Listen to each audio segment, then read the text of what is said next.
my dream, this tall man was walking around, almost slouched a bit in the clouds. And I said, well, surely that's Black Jesus, because clearly. So when the priest said Obatala, I said, oh, who? That Obatala came to me literally like a father, right? Obatala has saved my life. I didn't understand how infectious and contagious anger was. Obatala, as a younger person, right? He was wild, right? How do we actualize That was this? actually my question. Sacred silence. Shut up. No, Yes. really, shut up.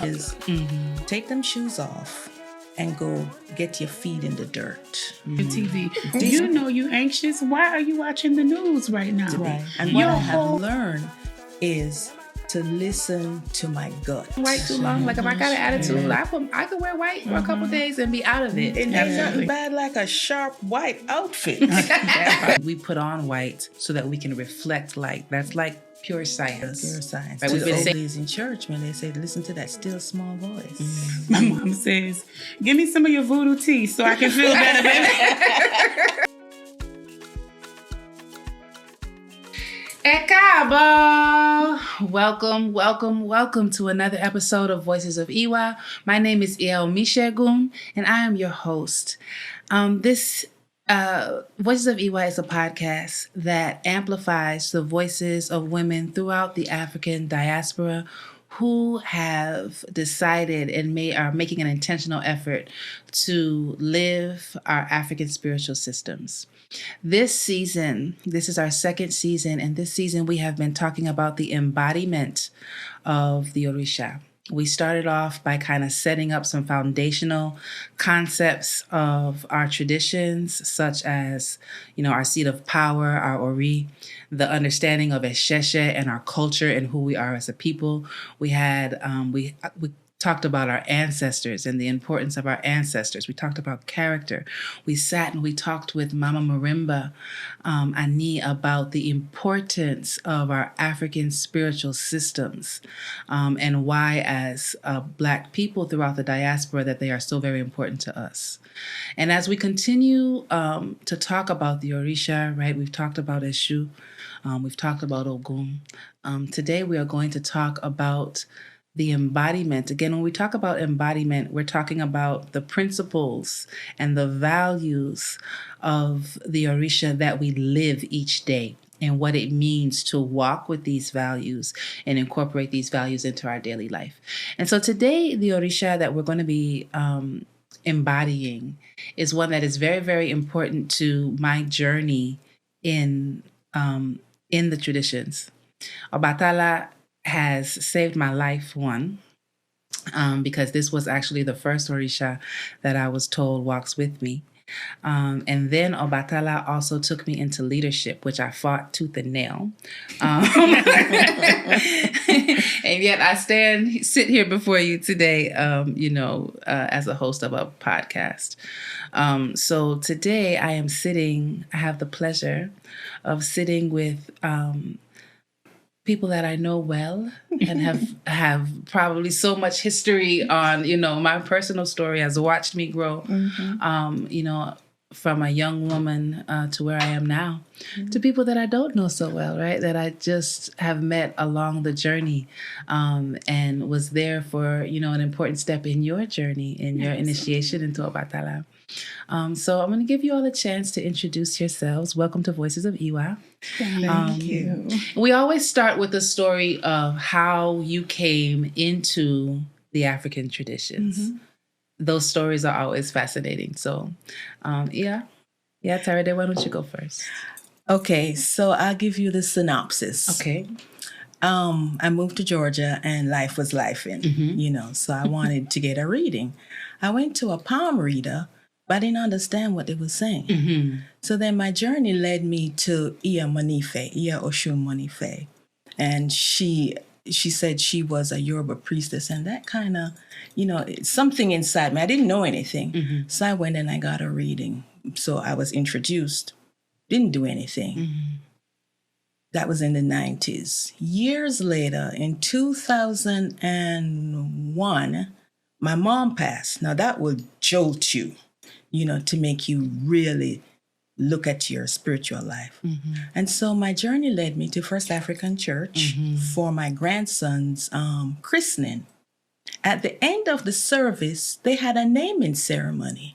And I was like, oh, a naming ceremony at a church. So moving forward, I got interested. I had a reading to see who was my Orisa, because everything that I was told was Oshun. So when the priest said Obatala, I said, oh, who? I said, who is that? I started studying, and then I got immersed and I got initiated in 2006. Yeah, you didn't tell him your name. I did not. My name is Iya Obatala Ataride. That's beautiful. First, thank you. Yeah, Mishegun, for having us here. My name is Crystal Orisha Sunle Osafumike. And I was introduced to Isheshe through a dream, actually. So it was the beginning of the pandemic, and I was working in the hospitals. It was so much the beginning of COVID. We were losing people. Everyone was sick, and where we were, I was working in a substance abuse high-risk crisis unit, right?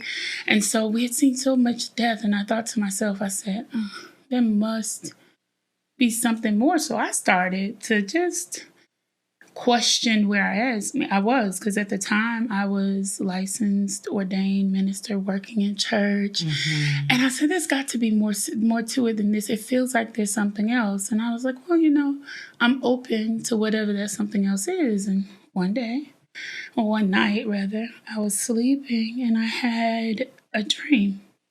And in my dream, this tall man was walking around, almost slouched a bit in the clouds, and I was sitting on the ground, no shoes on, in all white, with a tablet writing.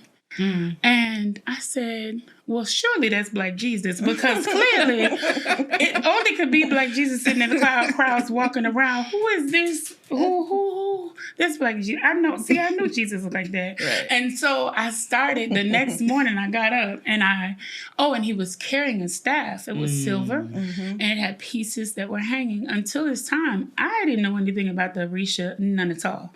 So I got up the next morning and said, tall Black man dressed in all white with silver staff. Google seeing. I had to see who this was because I had no idea. And when I did, I saw Obatala.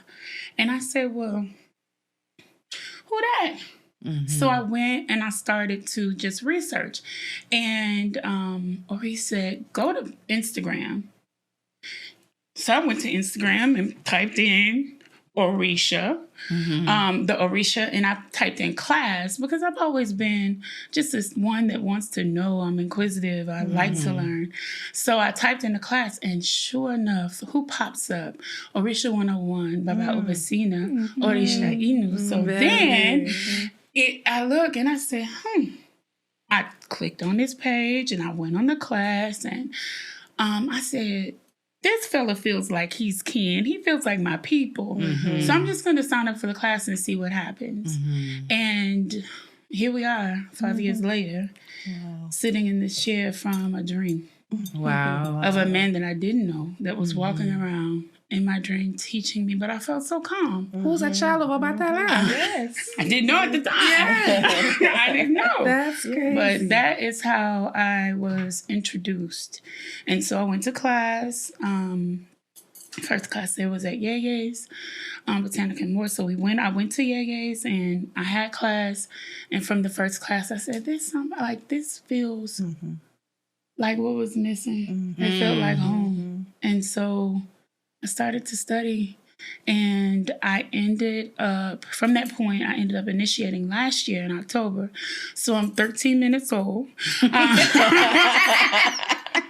Really, literally 13 minutes old. So I initiated last year, and it has been a beautiful, beautiful ride. It really has. That's actually where we met. We met in Oshogbo. We did, right? And I think we had maybe seen each other around, but we hadn't really talked or been in the same space. So yeah, I'm happy that you're here and can share that experience. Oh. Thank you. I'm excited. So let's talk a little bit about the energy, right? So the premise of this season is an embodiment of the Orisa. And when talking about Obatala, how has the energy of Obatala come to you? How would you describe the energy of Osa? It's hard to describe. It really is. Because for one, we're talking about a force of nature. And so the best way for me to describe it is if you were to stick your finger in some kind of a meter, something that would measure, it would just go across just smoothly. It's just, just that kind of just even keel kind of thing.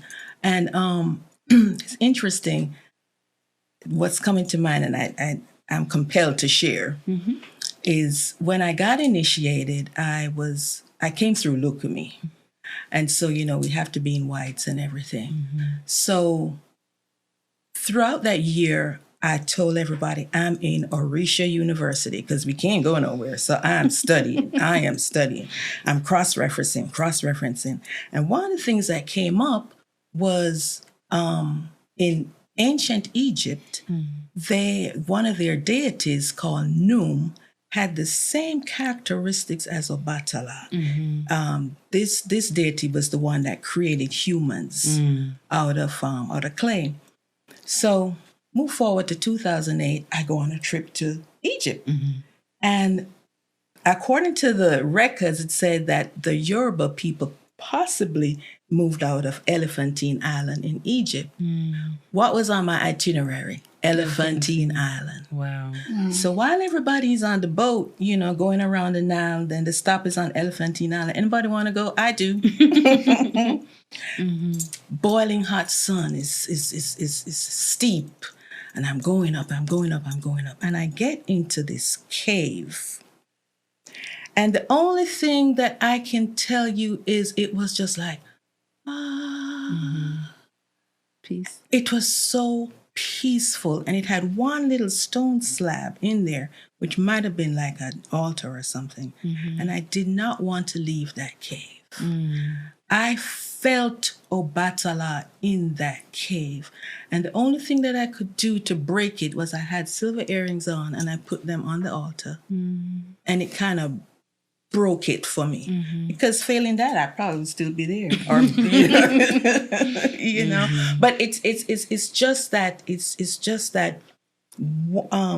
embodiment. It's like a cotton ball, just all around you. That's the only way I can describe it. Absolutely. Yeah, I would say Obatala for me has been the sweetest piece that I've ever encountered. It's been like being wrapped or swaddled in a warm white blanket that just came out of the dryer. It is the most calming, serene, and not absence of storm, but like the eye of the storm, the peaceful part where all the chaos and all the world's issues, there's a wall surrounding you, and I'm able to walk through the world in peace, even when I'm not surrounded by peace. And so it's been like the eye of the storm, a warm hug, protection. It's been connection when I feel untethered. That's been the energy of Obatala for me. That's so, the thing that I love about our traditions is that they come for different reasons You know, like Obatala came to you for a different reason, to you for a different reason, to me for a different reason, right? So even though this was the energy, when I got my first reading, it was like, you're a child of Obatala. And I was happy. I tell everybody that. But I was I was excited because for some reason I didn't want to be a child of Oshun. I just don't know what that was about, but I felt like everybody's Oshun, you know? So I was like, yes. And I was going up to Stone Mountain and I was sitting and I was meditating and I was getting my peace in, right? And then when it came time to get initiated and they were like, oh, you have to initiate to Oshun, I was pissed. I was like, what? Did a show get it wrong? Like, wait a minute, you know, like I had all of this stuff that I was dealing with. But they were like, no, like the Orisa come for different reasons, right? And what I would later learn is that Obatala came to me like literally like a father, right? And would help me just like a father does to kind of like stand in my power after I had harnessed it. Because Oshun would help me to understand who I was and who I wasn't. And then by the time I got to my Obatala initiation, this is when they were talking about leadership. And I was very much like, no. I'm so happy with myself. Like I'm happy with myself. Oshun has helped me with myself. You want me to people now, and I don't really want to. I want to be with myself. I'm happy with this self-reflection stuff. It's awesome. And then being pushed into leadership, I would have to go deeper. And Obatala would continue to hold me and continues to hold me, right? In that place of leadership when I need to go deeper. Yeah. When I need to find that peace, right? Because there's no peace right here, right now, but I can go there. And just like you said, like just like a father's hug, right? So that's what Obatala has been like for me, like a father's hug, like very firm, very strong, right? Like you got this. Like I know people are people, you know, but you can do this. You got this. So I love the way, you know, spirit comes to us for different reasons at different times. You mentioned the color white, and that's very important for us as children of Obatala, as priests of Obatala. How has the color white or the energy of white helped you to embody Obatala's energy? Y'all both laughing like, right? You go ahead. I was about to say, for me, it has been a visual reminder. And not just a visual reminder, but sometimes literal discipline. First, I didn't know how many black items I owned until I got back. Yeah. And I said, I have to get rid of this stuff because I'm not putting it on.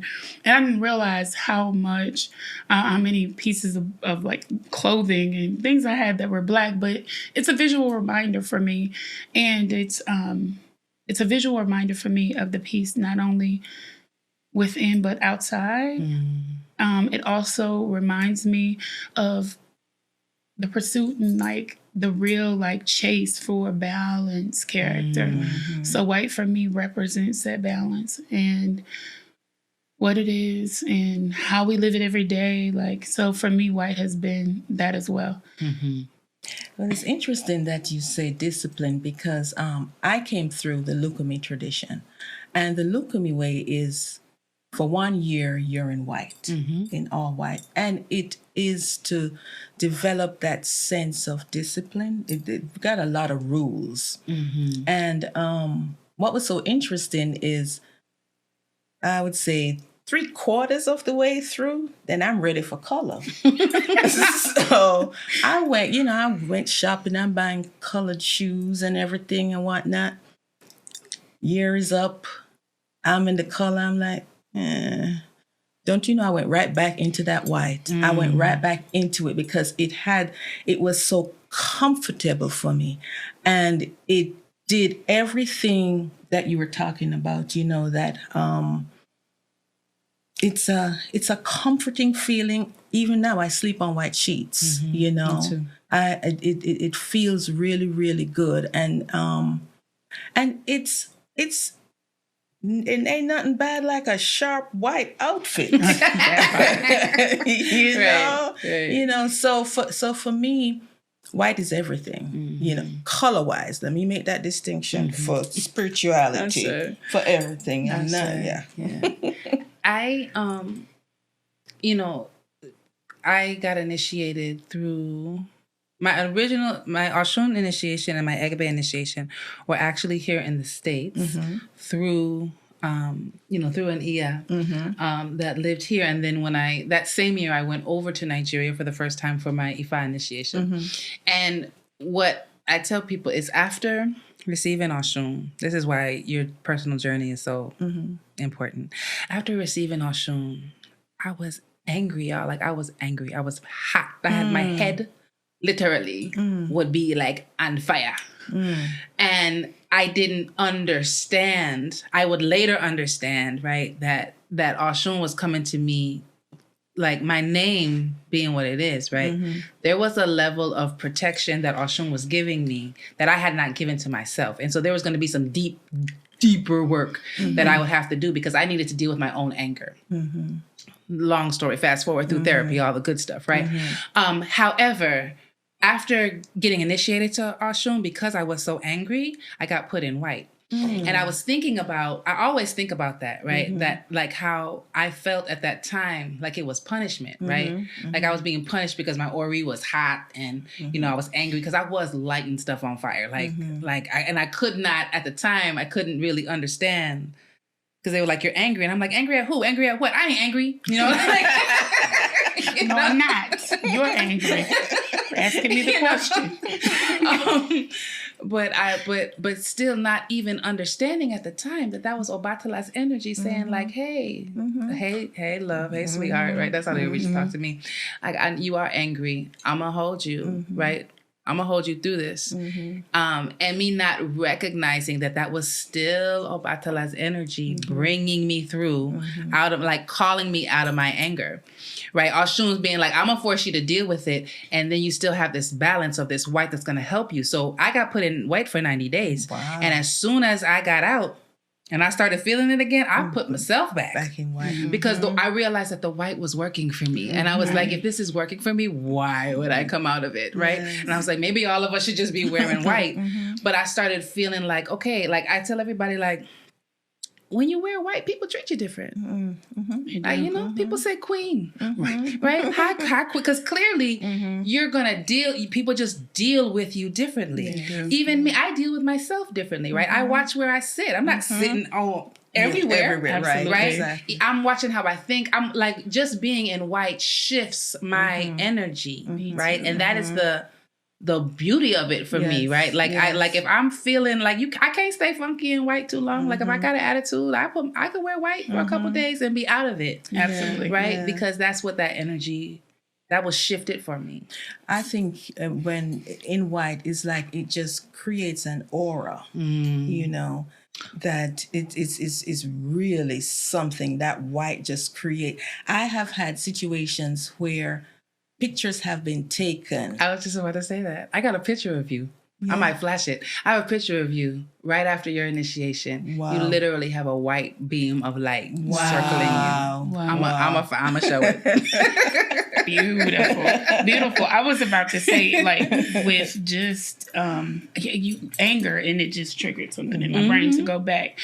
I know as a child of Obatala, let me tell you, the first dispensation of God that I got introduced to was the God of peace. How about that? Because my anger wasn't a regular red flame. It was a blue flame that was all consuming. I didn't understand how infectious and contagious anger was before. And this was young. This is before I even found a tradition. I found peace. Why? Because I used to get angry, and then everyone around me is arguing, folks running into stuff. I'm dropping stuff. I don't know what's going on. And I infected the atmospheres that I actually was in. And then I had the audacity to try to help somebody else through something. How? Girl, you can't sell what you won't buy. So I had, long before, I ever came into trying to help anybody for anything, I had to be introduced to peace. Calm that down. How do you find your center? Where is peace? And white was a part of it even growing up. I would go put on all white, a t-shirt, a pair of socks, go lay in the grass and think about my life decisions. Because I didn't, it was either anger is going to consume me or I'm going to be free from it. And I think peace for me, and Obatala's energy for me also has been that being able, it's freedom. Despite my circumstance, despite what's going on, despite how I feel, despite how you feel, being able to have freedom from the emotional chains that sometimes link your behavior and my reaction. Give you some shine, girl. That's right there. That right there. Like your emotions will absolutely. All right, so let's take a pause for a second. And I want to tell you a little bit about the Real Women Inspire app. This is something that was created for women who truly believe in our culture, in community, who are truly working on themselves and are ready to take their connections deeper. This is a space where we have opportunities for prayer, we have opportunities to learn, we have opportunities to grow, we have opportunities to connect to one another. And now we are opening up the space to other sisters to be a part of this very important ecosystem that we have created that's just for us, that's by us, for us. So if you feel like you are ready to connect with more women who are like you, who believe what you believe, who understand what you understand, and you want to take that connection deeper, then we want to invite you to go ahead and download the Real Women Inspire app. Join the ecosystem. Don't just look from the outside. Come and be a part of this very important movement that we're growing together. So let's get back to the episode. The chain, you said chains, it's like shackles, right? Shackles that you can't break free from on your own, right? And utilizing the energy of the Orisa to assist you and help you in those moments. I've had people that were dealing with anger who saw a shift in me, right? They were like, can you teach me some Obatala or Ricky that I can say right quick? No, I remember because she was dead. She was like, no. When I'm angry, I need to be able to call on this energy in real time because this anger is real for me. And I was like, no, I understand. Yeah. And remember, just teaching her like a song that I would sing that was Oriki, related. That was Oriki that I had learned in Egbe Obatala way back in the day. That would be so helpful. Yes. Like so helpful. Like I always wonder that, like in times when people are really angry, before you do something detrimental, what happens if you call on the Orisa in that moment, right? To like intervene now. Help me now. Yeah. And it's so interesting now that you're talking about anger. As a child, I wasn't aware that I would get angry. But for me, it's a quiet anger. It's that I'm not shouting or anything, but it is there. And now that I reflect, when I think of some of the things that I attempted to do with that deep anger, I could take somebody out and not even think about it. Blue flames. And so it wasn't until I'm at First African and I can't remember what it was something. And somebody said to me, they said, your chest is so red. I was so angry that everything was just red. And that was when it came to me. That's why you had to have Obatala. Because I think I don't know if people know this or not, right? But you have stories about Obatala as a younger person, right? He was wild, right? Tripping. And not having this wise elder that we know, right? That that's not who he was. He was a hothead, right? He did make decisions that, that cost that were really detrimental to what we see, right? Like some of the things that Obatala did, even while we can't get drunk and that type, like those types of things, like decisions that were made. So like, I think we forget sometimes that white energy, the reason that Obatala may have come to very many of us is because we needed to calm that hothead. Yeah. Right. Absolutely. We needed to calm that angry head, so that we can live our destiny. I wanted to talk a little bit about that, like about Ori, right? Because Obatala and Ori are very important. Ala Morere, right? The one that molds our head out of clay.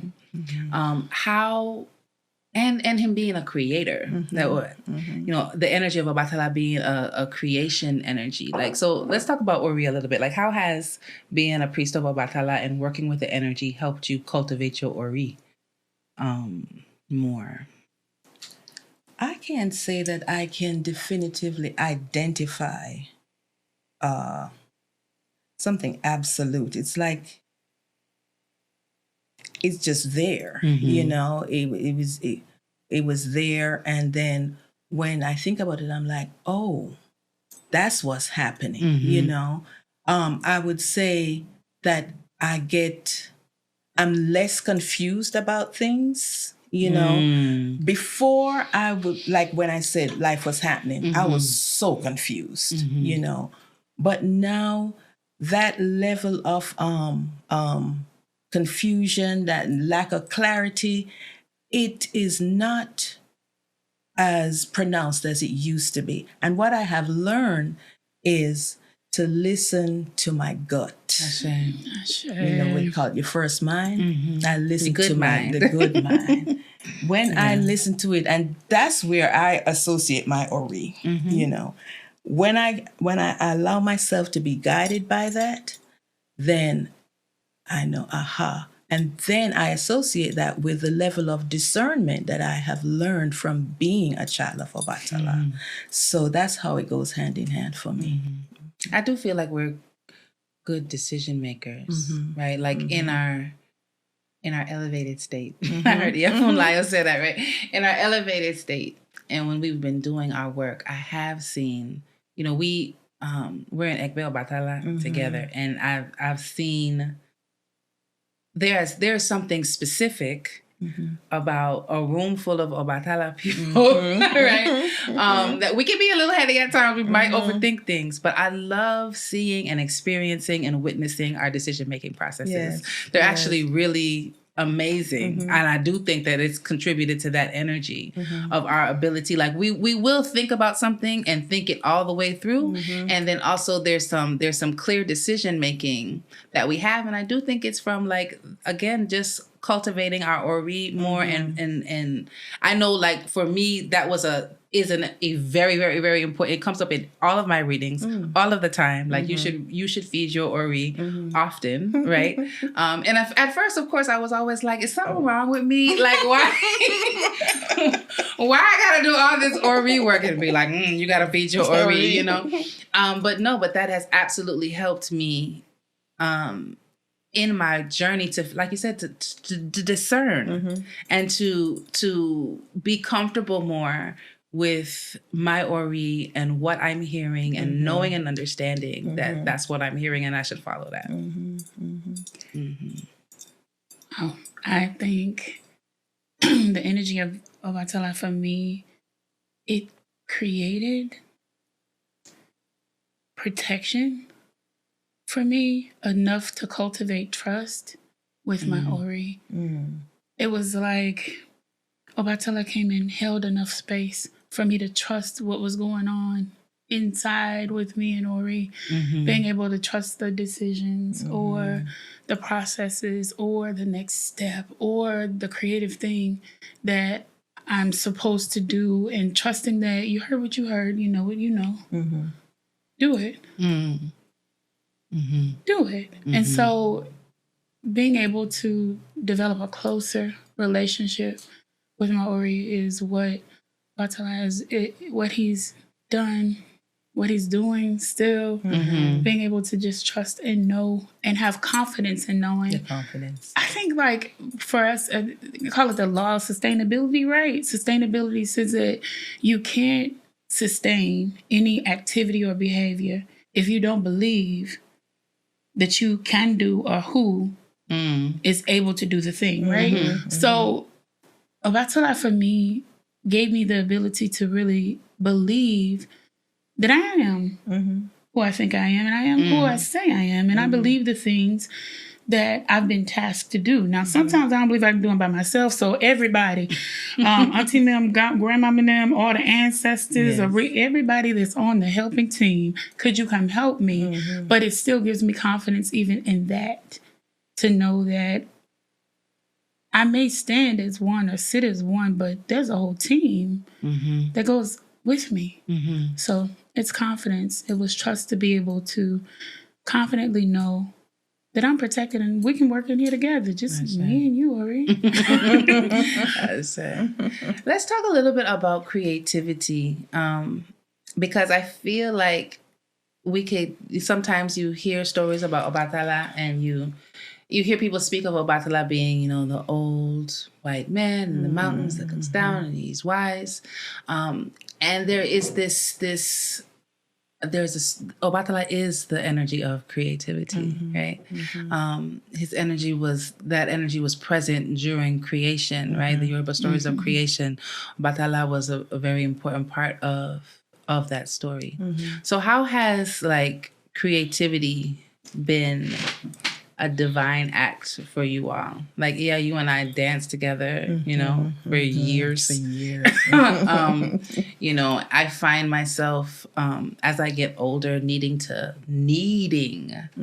create and make space for creativity for myself. Which with a full schedule to be, sometime to be difficult, but I'm recognizing and realizing how important it is. Years ago, I remember I was coming back from Florida from an initiation, and the whole length of the drive back, the voice kept telling me, you need to grow the plants that are sacred to the Orisa as an alternative to offerings. I kind of clear and direct. Yes, right? Yes. But me never do it. Okay.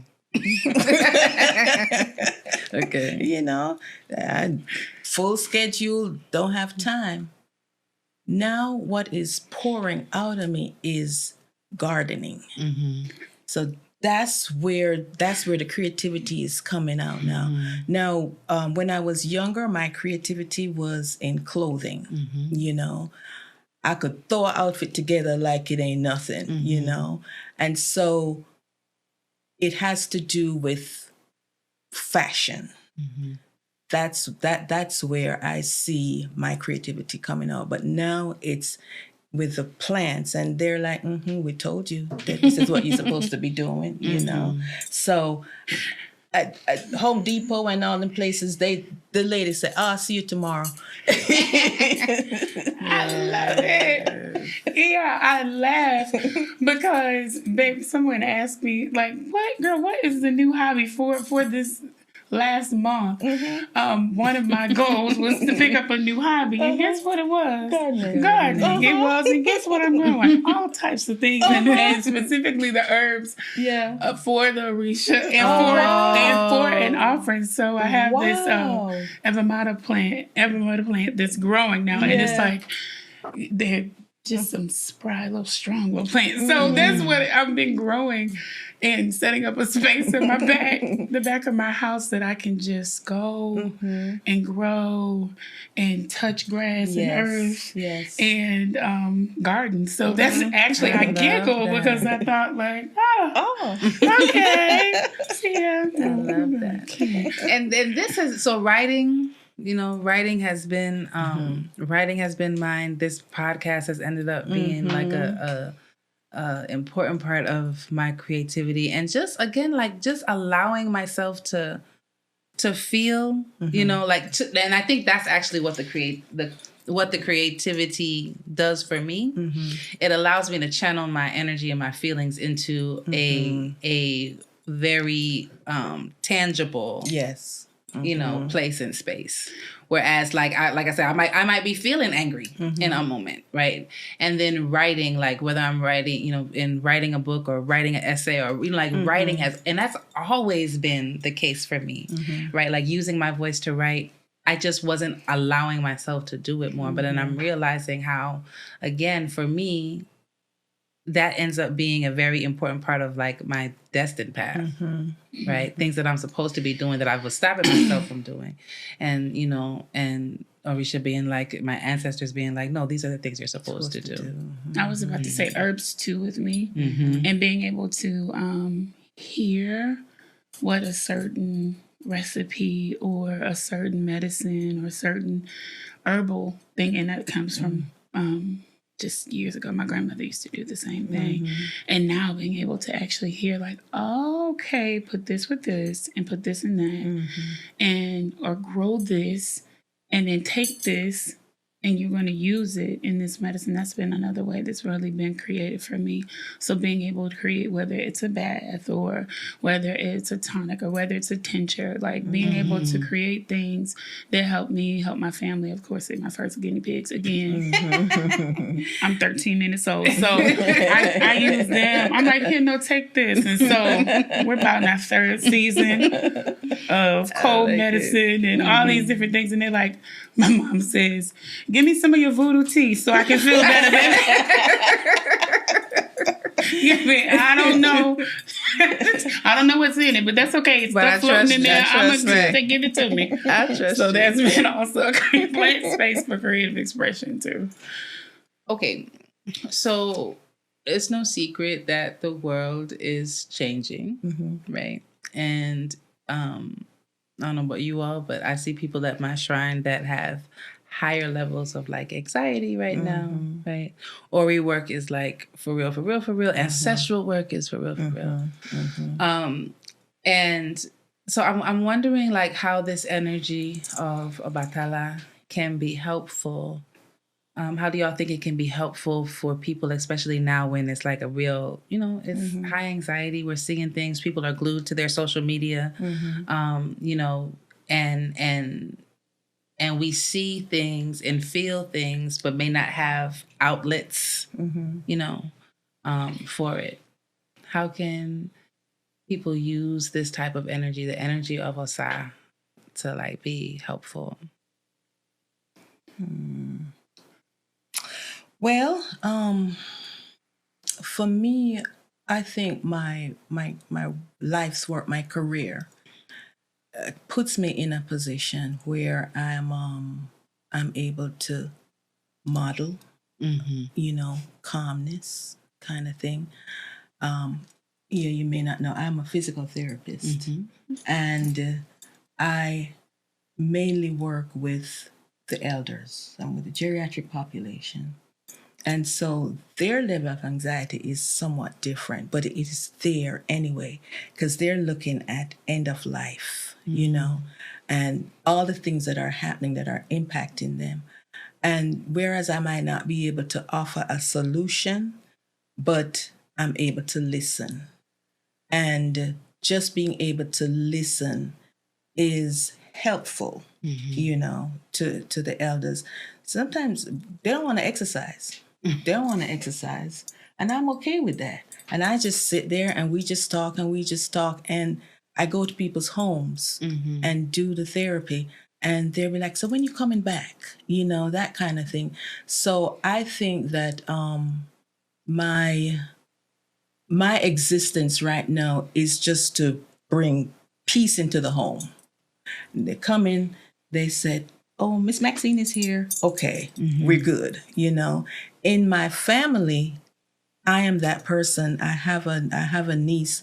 She always says, she's in Texas. She said, when Auntie Maxine comes, she said, I know it's all good now. Everything is okay. So I think it's just my presence, being able to, whatever I exude, it allows people to be calm.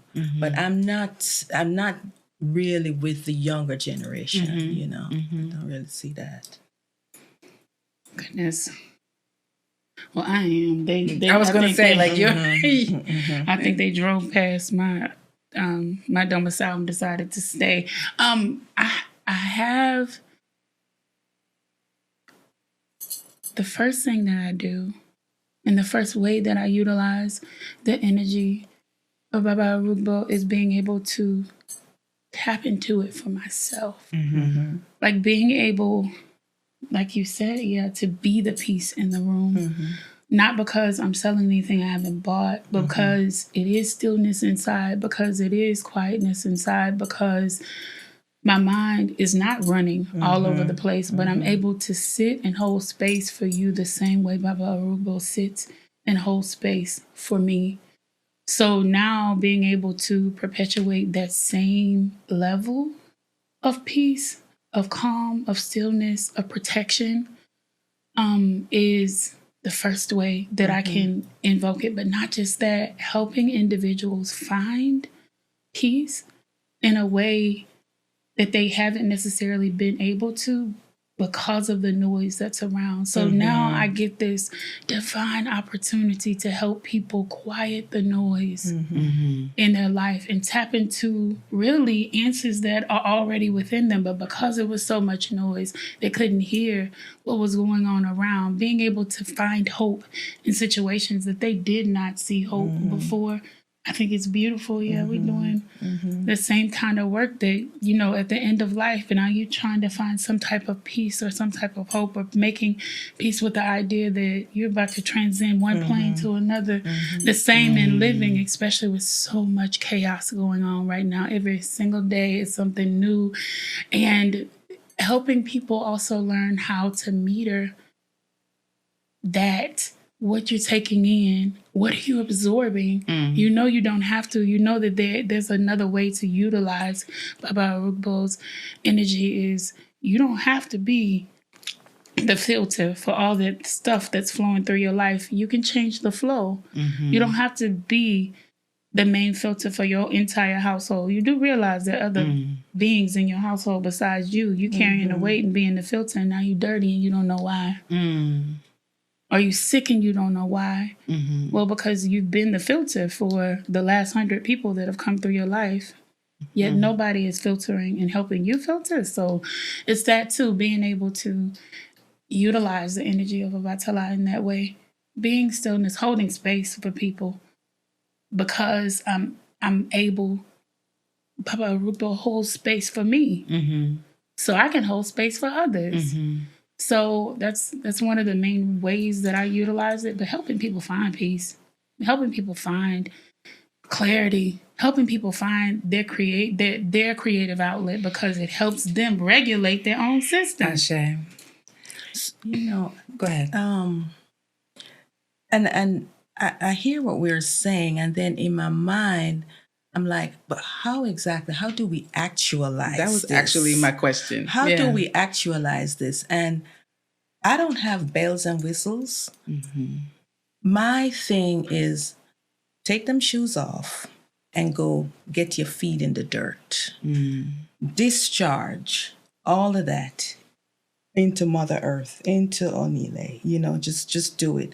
And when you go walk on the ground, when you walk and your feet on the ground and you just kind of just stay there for a while, you actually feel the things being drawn out of you. And then the other thing that came to my mind is I can just see myself. I just hold somebody's hand. I just sit there and I just hold their hand. And that in itself is so calming, and after a while, So I think what we do as the children of the Creator of peace is we channel it. We channel it. And how do we channel it? It does involve some touch sometimes, but just being able to direct them to very simple things like go bathe and put on a white shirt, and calm your mind, turn off social media. Turn it off. Yeah.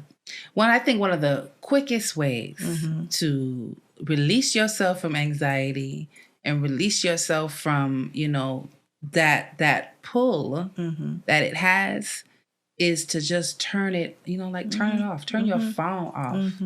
Because it's not even, I don't even know, it's not just social media, right? It's the, I'll speak for myself. It is the, the continuous dinging of the phone and the, the ring, the bling, like all of those stimulate, like we're constantly stimulated, right? We have this, we're in a culture where they say that we need to be on, right? All the time. Yeah.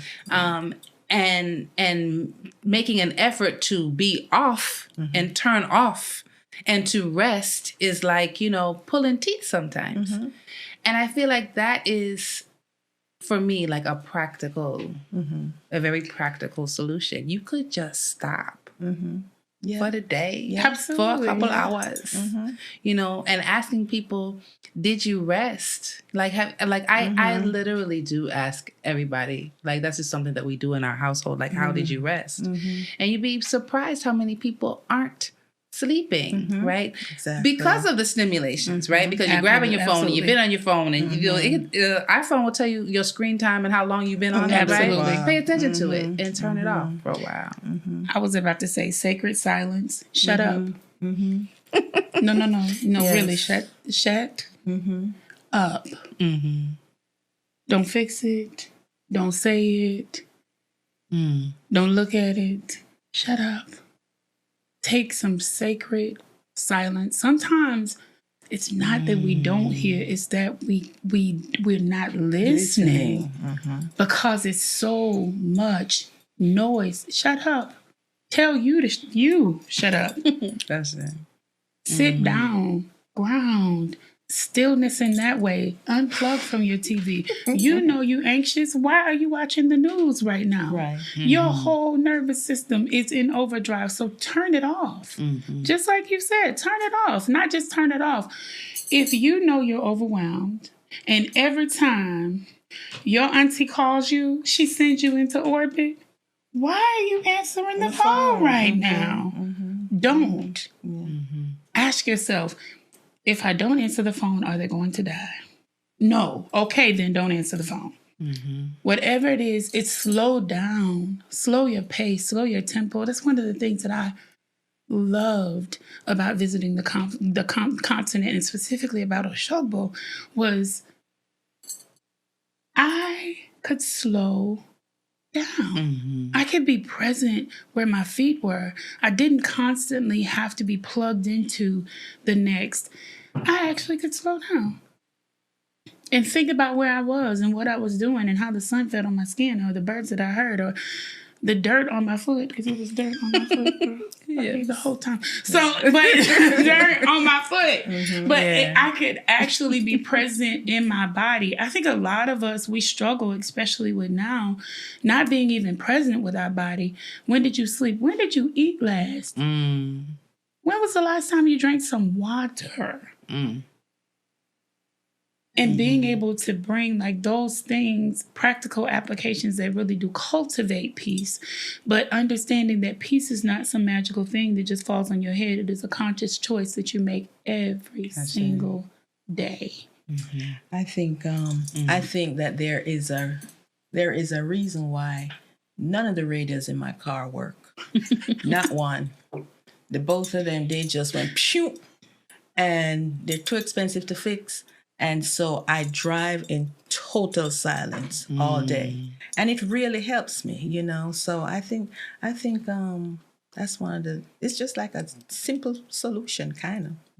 Yeah, it does. Yeah. It sounds so simple, right? It does sound so simple. And then I challenge you. I challenge you to, to unplug for 3 days. Just see what that does, for your nervous system, for your Ori, right? Instead of, I have a sister friend that I was just talking to today, and she was like, I turned off social media and I picked up a book and forgot how much I love reading. Right? Like, instead of scrolling through social media and allowing myself to soak up all this stuff that I know is not going to be good for me in any way, I'm reading a book. I'm studying Odu. I'm learning some verses. Like I'm replacing that my phone with intaking information that will actually be good for me in some kind of way. What you're describing is everything that we had to do in our IWA year. You couldn't be on your phone. You couldn't have the TV. You couldn't look in the mirror. You couldn't do all this stuff. And you were just with yourself. I'm wondering if we don't need to bring some of that back. I would say we do. I mean, and that's the point, right? Like when you are wanting to cultivate the energy of Obatala for yourself, and you are wanting to you are feeling disrupted, right? You can't find your peace, right? We're saying to revert, put yourself in white. Nobody, if I don't have to tell you to do it, you can do it for yourself, right? Make sure you're doing your Ori work. Turn social media off. Take your shoes off and ground yourself, right? Sit in the sun. Allow yourself to feel those senses, right? Yes, the sensory the things, sensory. allowing yourself to hear and feel, right? And smell, right? Connects you back to really to the ether, connects you back to, to the energy that you want to be aligned with. We all can go back to the old days in church when they said, listen to that still small voice. That voice been drowned out, and we really need to get back to listening to it. And like you said, like when I was driving here, I was just thinking about the Orisa and the forces of nature, and just the fact that air is all around us, but you don't really pay attention until you feel that breeze touching your face, but how often do we even pay attention to the breeze? So we do really need to slow down, because we're in a microwave society. Be present. Yes. Be present with each other, with yourself. Absolutely. Okay, as I told y'all, the hour go by fast. The fastest hour ever. But this was a beautiful discussion on peace, on stillness, on releasing the energy that doesn't help us get to that space of peace for ourselves, and really aligning with what I like to call, wearing white from the inside out, right? Like what happens when you have white on the inside, and then you reflect that, right? We put on white so that we can reflect light. That's like pure science. Right? We've been saying that this is not a religion, this is science. So our ancestors understood that when you wear white, you reflect light, right? You reflect light. When you're wearing black or darker colors, you're absorbing everything. And so the idea is to reflect light, and doing that from the inside out will change your life. Absolutely. So yes, it's time for us to pray out and pray for the people that have been watching on this episode. Would anybody like to share words? You both can pray. One can pray. Who would like to pray? Okay. Sure. Oh, my goodness. First, thank you, Orimala, for having us here. Thank you for the peace that you have given us. We ask that Baba Aruba, may he grant you peace, may he grant you stillness, may he grant you clarity and creative energy, may he grant you zeal to run the race that you are in, may he grant you clarity to walk the path that you are called to. I absolutely speak peace, serenity, clarity, stillness, and connectivity to your purpose and to everyone that's listening into your lives. Ashe. Thank you. Yeah. Thank you both for being here today, for sharing your knowledge and your energy. The if you could feel the energy in the room, it is like a big white hug that is flowing through the space. So thank you all for watching. I hope that this episode has helped you in any way. If it has, please like, comment, and share. Please subscribe to the channel. Thank you all for the overwhelming support for Voices of IWA. We truly appreciate it. If you are in the Real Women Inspire app, we will have a talkback discussion where we will have an opportunity to talk more about the spirit of Obatala and the energy of Obatala. So please, join us at 8:00. If not, we will see you here next week, Wednesday at 7. Have a wonderful evening.